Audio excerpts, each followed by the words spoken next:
Two things. Yes. Process in which you want us to contact your department heads, understand what you're saying. I'm just curious, in the past I could call finance director as chairman of the finance committee and ask a question. I don't want to interrupt their busy workday, but I also feel that if I had to email you, can you ask Melissa this question for me? That to me would interrupt your day and add a lot to you. Of course, if you have a chief of staff, that might be easier. So can you clarify for me the process you want going forward? If I have to call the Joe and the DPW about, I get a call from a resident, I just do a recent one. She had a pond in front of her house and wanted to know why, when the street was repaved, that pond now existed. I called Joe and I got some information.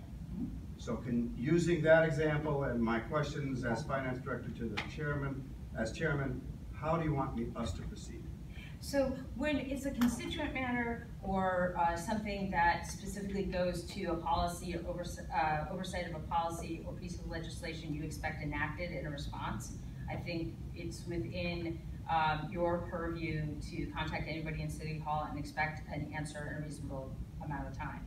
Okay. When it's related to an executive function like appropriation of resources within the department budget, I would prefer that you contact me directly.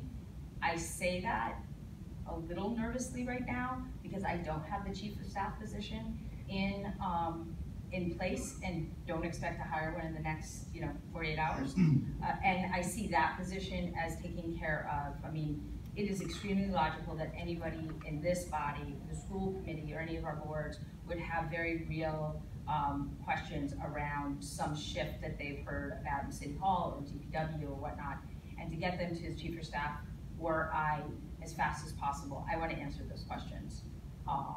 It's it is a time of change in City Hall, and sometimes the questions can be very disruptive. And I wanted to respond to today 4 different department heads who were just dealing with that. And I certainly understand that, and I'm saying this for all of us. I know that personnel matters are usually very confidential, so that's something I would never ask you.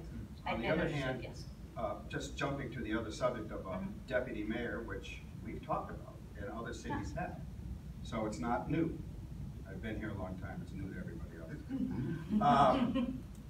I think, and I don't want you to go into it in detail now, but your vision of what your role will become as maybe an ambassador to the State House or whatever, when we have a deputy mayor. And knowing the charter says the president of the council, when you're gone away for more than 10 days, which I changed, by the way, so the mayor could have a vacation. I did that. Anyway, I'm just curious. It's something I'd love you to expand on, how you see the 2 roles going.